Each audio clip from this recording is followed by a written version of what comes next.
muy curioso porque fíjate, a mí lo que siempre me ha traído de este cuadro es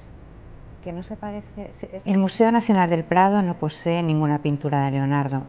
pero sí algunos valiosos testimonios de sus discípulos, colaboradores y seguidores más lejanos en el tiempo, entre las que figura la copia más antigua de la Mona Lisa.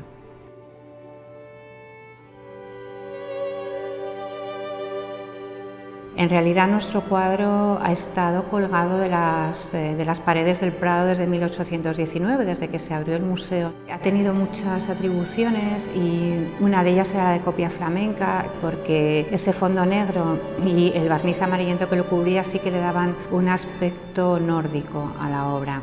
La historia más reciente de la copia o de esta copia de Mona Lisa empieza en 2010, cuando Vincent de Lieven viene al Museo del Prado durante los preparativos para la exposición que estaba montando sobre la Santa Ana del Museo del Louvre. Uno de los problemas que él tenía para la exposición era que la Gioconda original no se puede mover de su sala, y la nuestra era de las pocas copias que se conservan sobre tabla del cuadro. Y estuvimos viendo la obra y él me preguntó si se había estudiado alguna vez, y la verdad es que no habíamos hecho nunca ningún estudio.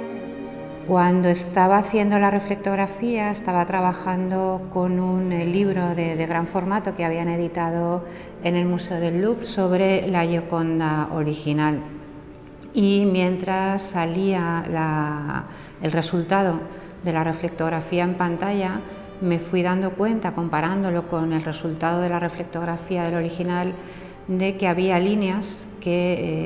ocultas por la superficie de los dos cuadros que sí se veían en la reflectografía, y empecé a pensar que no era una copia habitual, es decir, que el copista de nuestra obra no había trabajado solo a partir de la superficie del cuadro original. Pasaron los meses, teníamos los resultados de la reflectografía, fui al Louvre a verlos con Vincent de Lieven, y sí llegamos a la conclusión de que el copista de nuestra obra había estado trabajando al lado de Leonardo, viendo cómo él desarrollaba su pintura y viendo también los cambios y las correcciones que iba haciendo. Esto fue un poco la idea preliminar. El cuadro decide restaurarse antes de ir a París, porque bueno, el barniz estaba muy amarillo y había que aligerarlo. Y en un nuevo estudio, hecho ya aquí en el búnker, una nueva reflectografía infrarroja, me di cuenta de que parecía que había unos perfiles de una montaña bajo ese fondo negro. Esto nos hizo seguir avanzando en el estudio de la obra antes de la restauración, porque la radiografía realmente no daba mucha información. Se veía que había una división, como que se hubiera planteado un cielo, pero no se veían las montañas, se veían solo con luz rasante, y además coincidían con la forma de las montañas del original. Almudena Sánchez fue abriendo pequeñitas ventanas de limpieza para ver realmente si debajo existía este fondo, y luego, una vez comprobada su existencia, también ver si estaba en buen estado, porque uno de los motivos por los cuales se pudo repintar de negro es porque el fondo estuviera en mal estado. En los análisis químicos que se hicieron se vio que entre esta capa negra que cubría el paisaje y el propio paisaje había una capa de barniz que los aislaba materialmente, y era una garantía para afrontar la limpieza con un poco más de tranquilidad. También se vio que la materia negra era al menos se dató en el siglo XVIII, entonces eran datos que iban confirmando que podía ser retirada. En 2011, en febrero, decidimos llevar los resultados de la investigación a un congreso que había en National Gallery, un Study Day que se hizo sobre la técnica de Leonardo y también de su taller, con motivo de la exposición que se estaba celebrando sobre Leonardo da Vinci en la institución. Cuando llevamos el estudio, todavía la restauración no estaba terminada, no teníamos parte de los datos, sobre todo de la parte superior de la obra, pero teníamos datos suficientes como para poder ya plantear nuestra hipótesis que además estuvimos trabajando siempre en paralelo con el Louvre y que antes también verificamos con el personal de National Gallery. El problema que tuvimos allí fue que había un periodista entre los asistentes y claro, a él la noticia le pareció un bombazo, cosa que nosotros no habíamos caído hasta ese momento. Yo la verdad es que no había caído nunca en que se trataba de la copia del cuadro más famoso del mundo. No me di cuenta hasta ese momento. Y bueno, pues luego ya sabemos la repercusión que tuvo también aquí en España la noticia. Cuando volvimos, la restauración continuó, vimos que efectivamente el paisaje estaba intacto. El cuadro, la verdad es que tiene unas condiciones de conservación excepcionales, también debido al cuidado puesto por el copista en la ejecución y en la preparación de la obra. Y a partir de ahí seguimos profundizando y seguimos haciendo nuevas reflectografías para ir comprobando datos que ya teníamos desde el principio y otros que estaban ocultos por este repinte, que avalaban todavía más nuestra teoría, es decir, que hay cambios de composición que se repiten en las dos obras. Los más significativos que encontramos son en los brazos, en los dedos de la mano derecha y en la cabeza, por ejemplo, o en el contorno del velo, tienen la misma reducción del perfil del contorno del velo, que se hace más estrecho. Es mucho más evidente esa corrección en nuestra copia. Todas las correcciones son mucho más evidentes en nuestra obra por el trazo que tiene el pintor y quizá por el material que está utilizando para trabajar. No solo la reflectografía nos dio las pistas de que era una obra que estaba hecha en el entorno más próximo a Leonardo, sino también los aspectos materiales que en un principio nos sorprendieron un poco, como era, por ejemplo, que el soporte fuera nogal. Siempre se había pensado que era roble y luego se dijo que era chopo, porque es la madera sobre la que habitualmente están pintadas las obras del Renacimiento italiano. Cuando José de la Fuente vio la radiografía, vio que era nogal y luego lo confirmó también con el estudio de la madera. Otra de las características curiosas que tenía la obra y también bastante significativas es que no tiene una preparación de yeso y cola, que era lo tradicional en la época, sino que lo que tiene es una preparación oleosa. Tiene una doble capa, una blanca y otra anaranjada, una imprimación anaranjada que en ese momento no era habitual. Sin embargo, profundizando en los estudios que se habían hecho tanto en National Gallery como en el CDRMF sobre obras de Leonardo y de sus colaboradores, vimos que hay una época, sobre todo a partir de su primera estancia en Milán, en la que Leonardo utiliza nogal y en la que preparan los cuadros de esta manera, es decir, no era algo excepcional para nuestra obra, sino que todo lo contrario, era algo habitual tanto en Leonardo como en su círculo, en una época muy concreta, lo que venía todavía a aportar más datos que apoyaban nuestra teoría. Hay muchas copias posteriores, sobre todo de la Gioconda. Todas las copias que conocemos hechas a partir del cuadro están hechas a partir de la superficie del original y lo reproducen tal como es ahora. La única copia que no se parece al original es la nuestra. Son sorprendentemente parecidas y sorprendentemente distintas. Es un concepto de copia que no intenta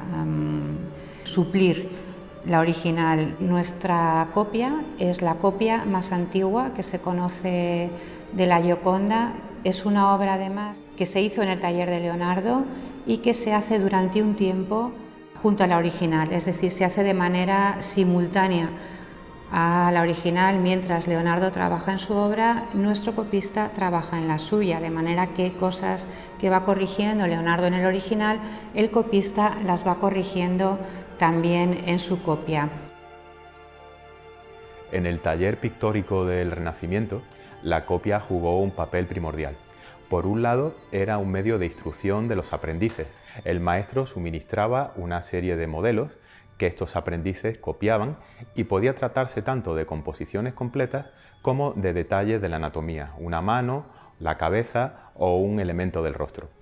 Por otro lado, la copia también constituía un medio de acrecentar la ganancia del propio taller. El maestro suministraba un modelo que los oficiales repetían y mediante esa multiplicación de la imagen se obtenía un rédito importante al ponerlas en el mercado, puesto que existía una demanda de aquellos productos artísticos que contaban con el aura, con la firma, con el marchamo de un gran maestro como podía ser Leonardo. Los prejuicios que la cultura del siglo XX, fundamentalmente a partir de las vanguardias históricas, se introdujeron a propósito del concepto de copia, no existían en el Renacimiento y la idea de originalidad que solemos todavía hoy manejar no estaba desarrollada en los mismos términos entonces. Y es por eso que la copia contaba con un brillo, una valoración social, una estima por parte de los coleccionistas que hacía deseable ese tipo de reproducciones basadas en una idea primigenia de un determinado maestro, como podía ser el propio Leonardo.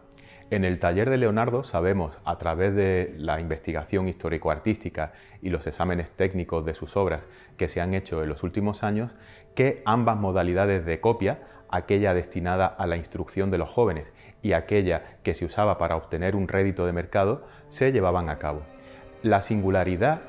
por parte de Leonardo estuvo seguramente en conceder un cierto grado de libertad a sus copistas, ya que él permitía que al tiempo que se reproducía un determinado modelo, estos expresasen su personalidad, sus rasgos individuales, a través de sutiles interpretaciones del modelo a copiar. C'est vrai que c'est une grande chance aussi d'amener ces instruments.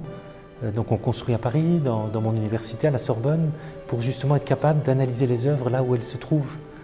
avoir ces technologies qui permettent de passer donc, quelques jours avec un tableau comme celui-ci, pour essayer de décortiquer la manière dont il a été réalisé, couche par couche de pigments si on y arrive. Et moi j'aime bien l'analogie avec l'archéologie. En fait on fait de manière totalement non invasive la démarche d'un archéologue.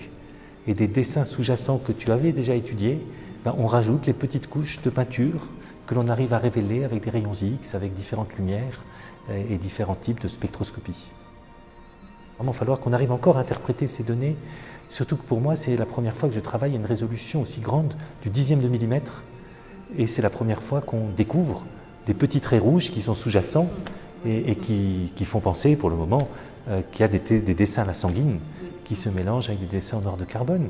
Et donc ça, c'est aussi une des façons de documenter de manière nouvelle. Et ça, on ne le sait pas pour la Joconde. Hein. On n'a pas fait de telles mesures, on n'a pas fait de telles observations. Et ça, c'est vraiment des choses qui m'intéressent beaucoup dans notre pour appliquer notre démarche d'étude des matériaux des peintures, parce que comprendre justement ces façons de faire, je pense qu'on peut apporter des données nouvelles sur en histoire de l'art, et pas juste documenter. Et là, ce qu'on a vu sur ces très fines couches blanches qui apportent les lumières en surface, on le voit avec nos yeux, hein, mais on ne le croit pas toujours. Et de nouveau, moi, j'adore l'idée de dire on fait des analyses juste parfois pour être sûr de ce qu'on voit, ou bien re-regarder et être sûr de notre interprétation. Et là, je crois qu'on a fait cette semaine de très très belles mesures qui vont dans le sens des publications précédentes que tu avais faites et de tes idées, et ça confirme un peu tout cet aspect finalement d'un processus de création qui semble être a priori quand même très différent de la Mona Lisa du Louvre. Él trabaja, pues como os decía antes, sobre esta base reflectante, sobre la que hay una imprimación anaranjada que posiblemente no sea uniforme en toda la obra y sobre la cual da una aguada gris, una especie de lo que llamaba Cennino Cennini un inchiostro, un acuarelo de inchiostro, que es una distribución de luces y sombras para que ya actúe como sombra desde abajo y no tener que pintarla encima. Bien, nuestro copista deja esta aguada gris visible en superficie a través de una veladura muy clarita que matiza con pequeñísimas pinceladas, con pequeñísimos tracitos rojos que solo se ven en superficie o acercándose mucho, sobre todo se ven muy bien en la zona de los labios o en la zona de las mejillas. Esta manera de trabajar tiene que ver mucho con cómo dibuja Leonardo. Leonardo no pinta así, pero sí dibuja así. Es como nuestro copista está absorbiendo la manera gráfica de Leonardo y la está reproduciendo en nuestra copia. Igual que, por ejemplo, el detalle que se ve en nuestra obra de cómo perfila la parte interior del párpado con una pincelada roja. Bien, esto Leonardo lo hace en algunos dibujos, se ve muy bien en el dibujo que hace para la cabeza de la Virgen de la Santa Ana del Louvre, un dibujo que se conserva en el Metropolitan Museum, que está hecho igual. Yo creo que nuestra copia en ese sentido también ha supuesto un avance, no solo en todo lo que oculta bajo la superficie, sino también lo que nos está revelando en la propia superficie. Este es un documento que no constituye un punto de llegada, incluso después de 11 años de trabajo, sino que sigue siendo un punto de partida para seguir indagando y para seguir profundizando en datos que sabemos que están, pero que los métodos que tenemos ahora de estudio no pueden revelarlos. Yo creo que la importancia de esta copia se la da realmente el original, el situarla en el contexto de la original, y también el ver que ha habido,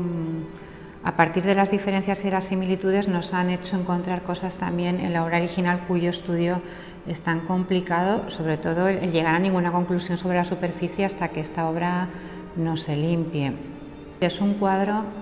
que, más allá de su calidad artística, que no tiene nada que ver con la original, se ha convertido en un documento, en uno de los documentos más importantes